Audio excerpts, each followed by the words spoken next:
18 বছরের চাই না, জৈবনকালের হিসাবের দরকার নাই। বান্দা একদিনের হিসাব চাই না, 1 মিনিটের হিসাব চাই না, 1 সেকেন্ডের হিসাব আমি মালিকের দরবারে দিয়ে জান্নাতে যাব। ক্ষমতা আছে, ক্ষমতা আছে, মনে হয় আপনারা দিতে পারবেন, এই জন্য কথা আস্তে বলতেছেন। কখনো নয়, আদৌ সম্ভব হবে না।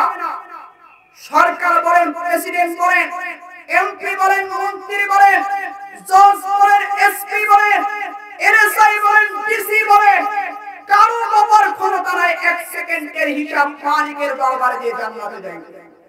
কেউ পারবে না। আল্লাহ দুনিয়াতে রহমান, দুনিয়াতে আল্লাহ রহমান। আল্লাহ কয় দুনিয়াতে আমি নাফরমানকে খাওয়াই, হিন্দুকে খাওয়াই, খ্রিস্টানকে খাওয়াই, বৌদ্ধকে খাওয়াই, ইহুদিকে খাওয়াই, নাসারাদেরকে খাওয়াই। আমি আল্লাহ নামাজিকে খাওয়াই, বেনামাজিকে খাওয়াই, মুনাফিককে খাওয়াই, কাফেরকে খাওয়াই। কিন্তু আমি আল্লাহ তাআলা মুসলমানদেরকে যেমন খাওয়াইতেছি, খ্রিস্টানকে যেমন খাওয়াইতেছি, ইহুদিকে যেমন খাওয়াইতেছি, আমি আল্লাহ দুনিয়াতে ধরতেছি না, দুনিয়াতে ধরতেছি না। আমার ধরা দেখতেছো না, বন্ধ মনে করেতেছো, মালিক ছেড়ে দিয়ে রাখছে, ছেড়ে দিয়ে তো রাখছি আমি আল্লাহ। কিন্তু দুনিয়াতে তো রহমান আমি আল্লাহ তাআলা, কিন্তু হাসরের ময়দানে আমি রহমান থাকবো না, রহমান থাকবো না। সেদিন আমি রহিম হয়ে যাব। শুধু আমি আল্লাহ তাআলা সেদিন গ্রহণ করব যারা নামাজি ছিল, যারা দিনদার ছিল, যারা ঈমানদার ছিল, তাদেরকে আমি আল্লাহ তাআলা সেদিন রহমান হয়ে, তাদেরকে আমি আল্লাহ তাআলা সেদিন তাদের জন্য রহিম হয়ে যাব। সেদিন তাদের জন্য রহমান হয়ে যাব, রহিম হয়ে যাব।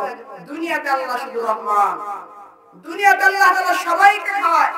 শুধু তাই নয়, হাসরের মাঠে মালিক কাহ্কার রূপ ধারণ করেন।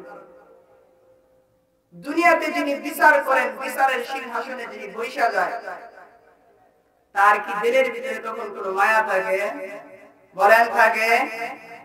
আছে। আপনারা ভুল কইলেন। যদি টাকা দেওয়া যায় তাহলে দোষীরাও খালাস হয়ে যায়, দোষীরাও খালাস হয়ে যায়।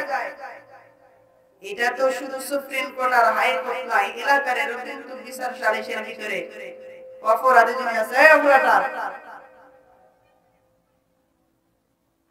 দুনিয়ার ভিতরেও কিন্তু দেখা যায়, অপরাধ করার পরেও যদি মাল মারা যায় তাইলে কিন্তু শেষ, কিন্তু খালাস হয়ে যায়। আমার ওস্তাদ একদিন কথা বলতেছে যে আগে মানুষ, এই যে আপনারা শস্যের ক্ষেত্রে কিনা শস্যের আগে কি বলতেন? এই শস্যের আগে কি কইতো মুরব্বিরা? মাল কইতো না? হুজুর কইতেছে কেরে আগে মানুষ মুরব্বিরা শস্যকে মাল কইতো, আর এখন মহিলা মানুষকে দেখে মানুষ মাল পায়। কারণ কি? চিন্তা করলাম কথাটা তো বাস্তব। মহিলা মানুষ দেখে কেন মাল পায়? চিন্তা ভাবনা করিয়া গবেষণা করে একটা তথ্য বাইর করছি। কি কারণে মাল পায়? অনেক দিন ধরে গবেষণা করছি। হুজুরের থেকে তো শোনা যায় না হুজুর কি কারণে মাল পায়। কইলে কই দেখ কি ব্যাখ্যার ব্যাখ্যা কইছি কইছি আবার আমার থেকে তাহকিক করে নিতেছে। এই জন্য কি কারণে মহিলাদেরকে মাল পায়?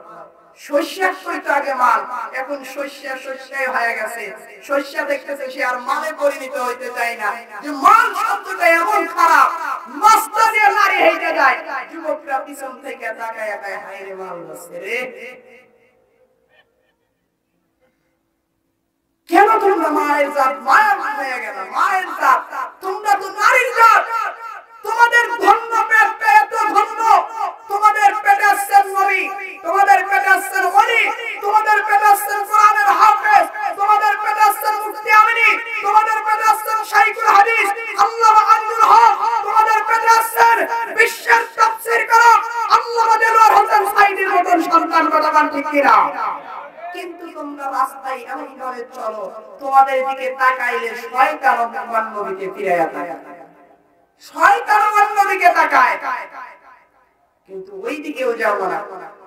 আল্লাহ তাআলা যে হাসরের ময়দানে কাহার রূপ ধারণ করবে, আমি আর আপনি চিন্তা করতে পারি, বলতে পারি হুজুর জিন্দেগিতে তো এত গুনাহ করেছি, গুনাহ তো জীবনে কম করি নাই, আল্লাহ কি মাফ করে দিবেন? আল্লাহ তাআলা কয় বান্দা অবশ্যই মাফ করে দিবেন, অবশ্যই আমি আল্লাহ তাআলা মাফ করে দিব। দুনিয়ার ভিতরে ছোট্ট সন্তান দিয়া বোঝে না, না বুঝা মা বাবার কাছে অপরাধ করে, করে কি করে না? অপরাধ করার পরে সারাটা দিন সন্তান এদিক সেদিক ঘোরাফেরা করে, বাড়িতে যায় না, মা ঘরের দরজা ধরে দাঁড়ায়া থাকে, আমার সন্তানটা কখন বাড়িতে আসবে। মা একবার ঘরের ভিতরে যায়, আবার ঘরের দরজা এসে তাকায়া থাকে, ছোট্ট সন্তান বোঝে না অপরাধ করছে, তাকে মারছি, মার দিলের ভিতরে আগুন জ্বলতেছে, এখনো সন্তানটা বাড়িতে আসে না। মা সন্তানের দিকে ঘরের দরজায় তাকায়া থাকে। আল্লাহ তাআলা ডাক দিয়ে কয়, ও দুনিয়ার মানুষ, ওই মায়ের দিলের ভিতরে আর কি মায়া, বাবার দিলের ভিতরে আর কি মায়া। দুনিয়াতে তো তুমি যদি বড় অপরাধী হয়ে যাও, সন্ত্রাস হয়ে যাও, নাফরমানি হয়ে যাও, জিনার কারণে এলাকার ভিতরে মুখ দেখাইতে পারতেছো না, এত অপরাধ করেছো, এলাকার মানুষ তোমাকে দাম দেয় না, তোমার মা বাবা যাইতে পারে না, সমাজের ভিতরে মুখ দেখাইতে পারে না, বাজার ঘাটে যাইতে পারে না, তোমার মা বাবা কখন তোমাকে নাকচ করে দিবে, সন্তান বলে পরিচয় দিবে না। কিন্তু আমি আল্লাহ তাআলা, বান্দা যতই গুনাহ করছ না কেন, যতই অপরাধ হস না কেন, যত বড় নাফরমান হস না কেন, বান্দা গুনাহ করেছিস, সমাজের মানুষ দাম দেয় না, সমাজে মুখ দেখাইতে পারছ না, আমি আল্লাহ তাআলার দরজাটা এখনো খোলা আছে, তওবার দরজা বন্ধ হয় নাই।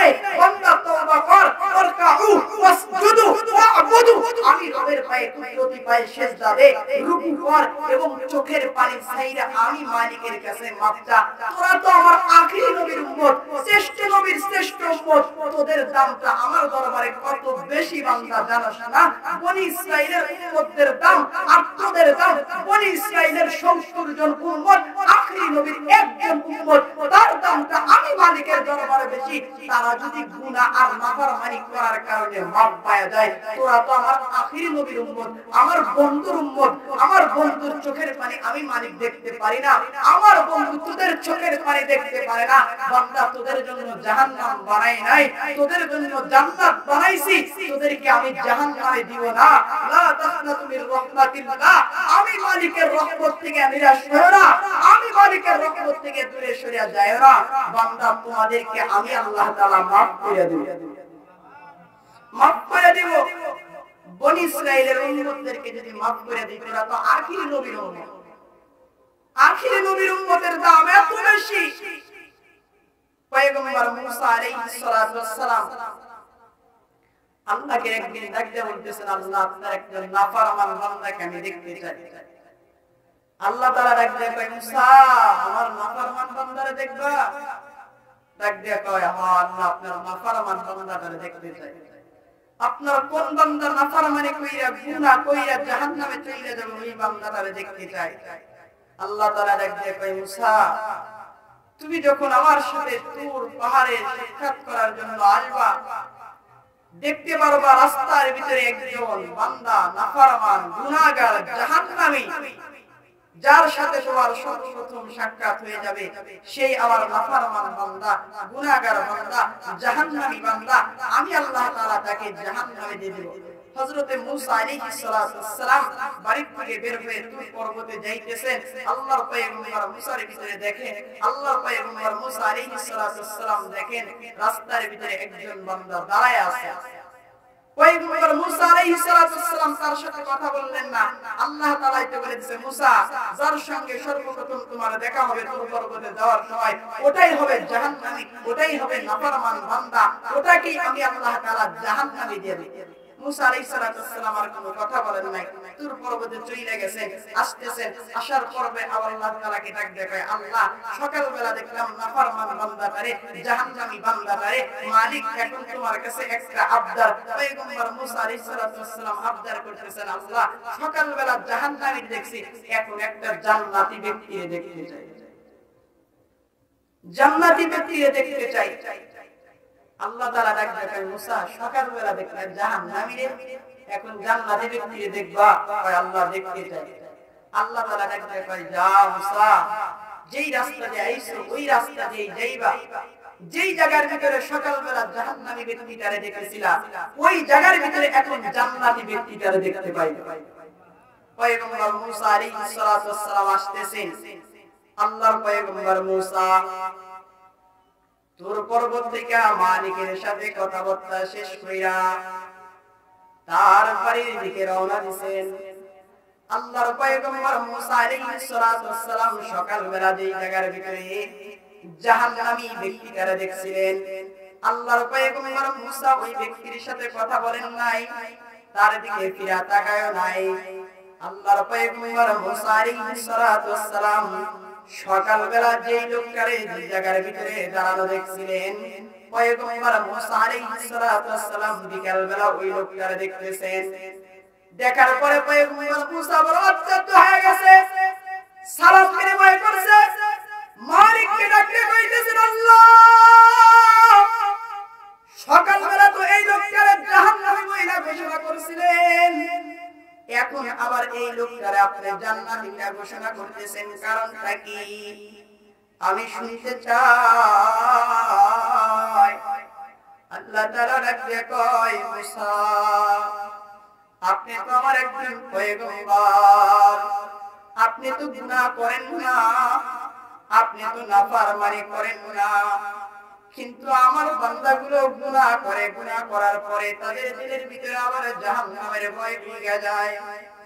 জাহান্নামের ভয় যখন ঢুকে যায়, ওই বান্দার বাড়ির ভিতরে বসে থাকতে পারে না, তখন সঙ্গে সঙ্গে আমি মালিকের দরবারে তওবা করে আযাবের কথা যখন স্মরণ হয়ে যায়, ওই গুনাহগার বান্দাগুলো আমার দরবারে তওবা করতে থাকে, মাফ চাইতে থাকে। মুসা দুনিয়ার ভিতরে তোমার কওমের ভিতরে যদি তোমার নাফরমান বান্দা তোমার কাছে অপরাধ করেছে, তোমার কাছে ভুল করেছে, তোমার কাছে যদি মাফ চাই তুমি কি মাফ কইরা দিবে না? পয়গম্বর মুসা ডাক দিয়া কয়, আল্লাহ আমার কাছে অপরাধ করেছে, মাফ চাইলে মাফ কইরা দিব। আল্লাহ তাআলা ডাক দিয়া কয়, মুসা রে আমি তো বান্দাটারে আদর কইরা বানাইছি, যত্ন কইরা বানাইছি, জাহান্নামে দেওয়ার জন্য বানাই নাই, জাহান্নামের আগুনে দেওয়ার জন্য আমি আল্লাহ তাআলা তাকে বানাই নাই, জাহান্নামের আগুনে জ্বালানোর জন্য বানাই নাই। দুনিয়াতে মুসা আমি আল্লাহ তাআলার ছেলে নাই, আমি আল্লাহ তাআলার মেয়ে নাই, আমি আল্লাহ তাআলাকে কেউ আব্বা আম্মা বইলা ডাকে না। বান্দা যতই গুনাহ করুক না কেন, যখন আল্লাহ বলে ডাক দেয়, রহমান বলে ডাক দেয়, রহিম বলে ডাক দেয়, মালিক বলে ডাক দেয়, গফফার বলে ডাক দেয়, সত্তার বলে ডাক দেয়, তখন আমার বান্দার প্রতি মায়া হয়ে যায়। শুধু তাই নয় ও মুসা, শুধু তাই নয়, যতগুলো বান্দা গুনাহ করবে আমি মালিকের কাছে যখনই মাফ চাইবে, আমি আল্লাহ তাআলা সঙ্গে সঙ্গে তাদের জিন্দেগীর গুনাহ মাফ করে দেব। শুধু তাই নয় রে মুসা, আমি পয়গম্বর আল্লাহ পাক রব্বুল আলামিন পয়গম্বর মুসাকে ডাকতে কয়, মুসা বান্দারা যত নাফরমানি করবে, যত গুনাহ করবে, তুমি পয়গম্বর চলে যাবে, তোমার পরে আরো পয়গম্বর আসবে, তারপরে আরো পয়গম্বর আসবে, শেষ জামানার পয়গম্বর আসবে, তার নাম হবে মুহাম্মদুর রাসূলুল্লাহ। তার উম্মতরা দুনিয়াতে আসবে, তোমার উম্মতদের মতন 60, তোমার উম্মতদের মতন 200 বছর 100 বছরের হায়াত পাইবে না। তারা হায়াতের জিন্দেগিতে সবেমাত্র 50 থেকে 60 বছরের হায়াত পাবে, তাদের জিন্দেগিতে গুনাহ কম হবে, আমলটা বড় বেশি হয়ে যাবে। শুধু তাই নয়, আমার পয়গম্বর দুনিয়াতে আসার পরে আমি রব্বি কারীম আল্লাহ তাআলা আমার ঘর বাইতুল্লাহটা আমার পয়গম্বরের দাদা আব্দুল মুত্তালিব নিজ হাতে মেরামত করবে। শুধু তাই নয়, ওই বাইতুল্লাহর খাদেম থাকবে আব্দুল মুত্তালিব। আব্দুল মুত্তালিব দুনিয়া থেকে চলে যাবে, ওসমান ইবনে তালহার হাতে খানাই কাবার দায়িত্ব এসে যাবে। আল্লাহ পাক রব্বুল আলামিন ডাকতে কয়, ও পয়গম্বর ও মুসা, দুনিয়া থেকে আপনি বিদায় নিয়ে যাবেন, দুনিয়া থেকে আপনি চলে যাবেন, দুনিয়া থেকে যাওয়ার পরে আমার আরো পয়গম্বররা দুনিয়াতে আসবে, তাদের উম্মতরা দুনিয়াতে আসবে, গুনাহ করবে, আমি মালিকের কাছে মাফ চাবে, আমি আল্লাহ তাদেরকে মাফ করে দিব। শুধু তাই নয়, শেষ জামানার পয়গম্বরের উম্মতরা দুনিয়াতে আইসা আমি মালিকের ঘর বাইতুল্লাহর চতুর্দিক দিয়ে ঘুরবে আর ডাকতে কইবে, লাব্বাইক আল্লাহুম্মা লাব্বাইক لبيك لا شريك لبيك إن الحمد والنعمة لك والملك لا شريك لبيك। ও পয়গম্বর মুসা, ওই আখিরি জামানার পয়গম্বরের আসবে, আমার ঘর বাইতুল্লাহ জিয়ারত করবে, আমি মালিকের কাছে ক্ষমা চাইবে, আমি আল্লাহ তাআলা সকলের ডাক কবুল করব না, সকলের তওবা আমি মালিকের দরবারে কবুল হবে না। সবাই আমার দরবারে লব্বাইক লব্বাইক কইয়া আমার দরবার থেকে রেহাই পাইবে না। আমি আল্লাহ তাআলা কারো কারো ডাকটা কবুল কইরা নিব। কেউ কেউ আসওয়াদ পাথরে চুম্বন করবে, কারো চুম্বন আমি মালিক কবুল কইরা নিব।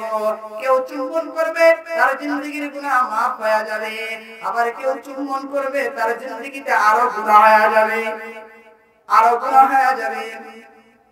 আল্লাহর পয়গম্বর মুসা বড় আশ্চর্য হয়ে যাইতেছেন। সকালবেলা আমি দেখলাম জাহান্নামীটারে, বিকেলবেলা ওই লোকটারে জান্নাতি দেখতেছেন।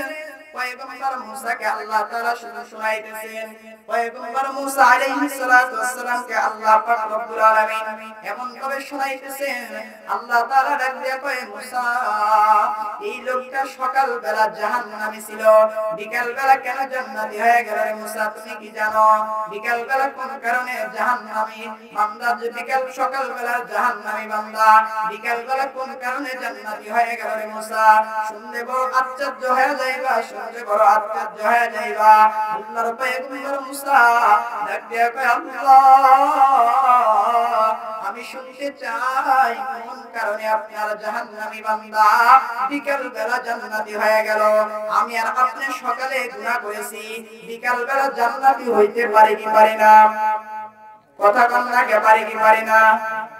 আওয়াজ পয়গম্বর মুসা আলাইহিস সালাতু ওয়াস সালাম ডাক দিয়ে কইতেছেন, আল্লাহ সকালবেলা জাহান্নামী বিকেলবেলা জান্নাতি কোন কারণে? আল্লাহ তাআলা ডাক দিয়ে কয়, মুসা তুমি তো গুনাহ করো না, নাফরমানি করো না, আমার বান্দা গুনাহ করছে সে করছে, সকালবেলা জাহান্নামীটারে তুমি দেইখা ঘৃণা করছো, সকালবেলা তার সাথে কথাও বলো নাই, তার দিকে ফিরে তাকাও নাই, তার কাজ দিয়ে চলে গেছো, আর বিকেলবেলা এই লোকটার সাথে তুমি মুসা সালাম বিনিময় করছো, মুসাফা করছো, এবং আমি মালিককে বলতেছো কোন কারণে আপনার বান্দাটা জাহান্নামী বান্দাটা জান্নাতি হয়ে গেল? মুসা শুনলে বড় আশ্চর্য হয়ে যাইবা। এই বান্দাটা সকালবেলা গুনাহ করেছে, গুনাহ নিয়ে বাড়ি থেকে বের হয়েছে, বিকেল আসার আগেই তার জেলের ভিতরে চিন্তা যাচ্ছে, আমি যদি আজকে দিনের ভিতরে, আমি যদি আজকে রাতে দুনিয়া থেকে বিদায় নিয়ে চলে যাই, তাইলে তো আমি জাহান্নামী, তাইলে তো আমি জাহান্নামী, জাহান্নামে চলে যাব। পাহাড়ের গুহায় সিজদায় পড়ে কাঁদতেছে, আল্লাহ জিন্দেগীর গুনাহ মাফ করে দেন, অপরাধ করেছি, আপনি ছাড়া কেউ নাই, আপনি তো রহমান রহিম, আল্লাহ আমার গুনাহ আপনি মাফ করে দেন, মাফ করে দেন। মালিকের কাছে এমন ভাবে বিনয়ের সাথে ক্রন্দন করিতেছে, চোখের পানি ছাড়তে ছাড়তে চোখের পানি যখন জমিনে পড়ে গেছে, আল্লাহ তাআলার তখন দিলের ভিতরে আরো বেশি মায়া লেগে গেছে, মায়া লেগে গেছে। দুনিয়ার ভিতরে দেখেন না, অপরাধ করার পরে যদি বিনয়ের সাথে বলা যায়, চোখের পানি ছাড়া যায়, দিলের ভিতরে মায়া হয় না? যত নিষ্ঠুর মানুষ থাকুক না কেন, দিলের ভিতরে মায়া হয় চোখের পানি দেখে। মা বাবা চোখের পানি সহ্য করতে পারে না, দুনিয়ার প্রেমিক প্রেমিকা চোখের পানি দেখতে পারে না, দুনিয়ার যদি বড় দুশ্মন হয় চোখের পানি দেখতে পারে না। আল্লাহ কয়, দুনিয়ার মানুষ আর কিসের মায়া আর মহব্বত, তার চাইতে তো কোটি কোটি গুণ দয়া মহব্বত আমি মালিকের কাছে। আমার সামনে যখন বান্দা চোখের পানি ছাড়ে, শক্ত মাটিতে পানি পড়লে যেমন নরম হয়ে যায়, তার চাইতে বেশি হৃদয়বান মানুষ, হৃদয়বান তার চাইতে বেশি নরম, তার চাইতে বেশি নরম আমি মালিক হয়ে। এই জন্য সকালবেলা জাহান্নামীটা বিকালবেলা জান্নাতি হয়ে গেলেন একমাত্র তওবার কারণে। এখনো তওবার দরজা বন্ধ হয় নাই, তওবার দরজা খোলা আছে। তওবা করেন, মালিকের কাছে কত গুনাহ করেছেন, কিন্তু ঈমানের নাশুকরিয়া আদায় করেন না। বড় আফসোসের বিষয়, কালকে থেকে আমার কাছে প্রায় কমসে কম 10 থেকে 20টা মেসেজ আইছে, হুজুর কোরআন পড়লো সেই সুইডেনে, কোরআন পড়লো সেই আপনার ইয়েতে, কোন দেশে কোরআন পড়লো আর আপনারা বাজার দিয়ে চিল্লাফাল্লা করলেন। আমার তো দিলের ভিতরে তখন আঘাত লাগছে। আল্লাহি আল্লাহর নামের কসম করে বলি, ওর শরীরে যদি মুসলমানের রক্ত বইতো, ওর জবান দিয়ে কথা বের হইতো না, ওর জবান দিয়ে কথা বের হইতো না। আমাকে আজকে উপরে ফুলবাড়িয়া বাজারে মাগরিবের নামাজ আদায় করব, সেই মুহূর্তে সময় কয় কাল্লা চিল্লাফাল্লা করলেন, কি করতে পারছেন? বন্ধ করতে পারছেন? নেদারল্যান্ডেরা কালকে কোরআন পড়লো, বলে এই মিয়া তোমার দিলের ভিতরে তোমার অন্তরের ভিতরে মুনাফিকের ভাব আছে, ঈমানের না শুকরিয়া আদায় করতেছো, তুমি মুসলমান না। কথাটা বলে আমি ঘাড় নিচের দিকে দিয়ে আসি, ও আমার মুখের সামনে দেখে হুজুর রাগ করলেন, বলে রাগ করি নাই, তুমি ঈমানের না শুকরিয়া আদায় করেছো। যতক্ষণ পর্যন্ত তুমি তওবা না করবে, তোমার শরীরে যদি মুসলমানের রক্ত থাকতো, তোমার জবান দিয়ে এই কথা বের হইতো না। এই কোরআন তো মুসলমানের, এই কোরআন তো মুসলমানের হক, এই কোরআন তো আল্লাহ পাক রব্বুল আলামিন লাওহে মাহফুজ থেকে নাজিল করেছে। কোরআনের দায়িত্ব মালিকের হাতে, মালিক করেন কোরআনের দায়িত্ব শুধু আমি আল্লাহ তাআলা নেই নাই। যারা কোরআনকে হেফাজত করবে, কোরআন মানে চলবে, কোরআনের আইন দিয়ে দেশ চালাবে, আমি রব্বুল কারীম আল্লাহ তাআলা তাদেরকেও হেফাজত করব। আর তোমার মতন মুসলমানের সন্তান মুসলমানের ঘরে জন্ম নিলেই, মুসলমানে করলেই, দাড়ি টুপি রাখলেই, ফিরআউনের তো এরকম ভাবে জুব্বা পরতো, ফিরআউনের তো পাগড়ি পরতো, তার কাছে তো একটা সুন্নতি লাঠি এরকম ভাবে থাকতো, সেও তো দাড়ি রাখতে, তাই বলে কি ফিরআউন এরকম জান্নাতে যাবে? এবারে জান্নাতে যাবে? ফিরআউনের নাম যুগে যুগে যুগে যুগে চালু থাকবে। যারা কোরআনের বিরুদ্ধে কথা বলে, কোরআনকে ক্রিটিসাইজ করতে চায়, ফিরআউন গেছে, নমরুদ গেছে, হামান গেছে, সাদ্দাত গেছে, কিন্তু যারা ফিরআউনের উত্তরসূরি, তাদের নাম যুগে যুগে মুসলমানদের মুখে থাকবে কি থাকবে না? থাকবে।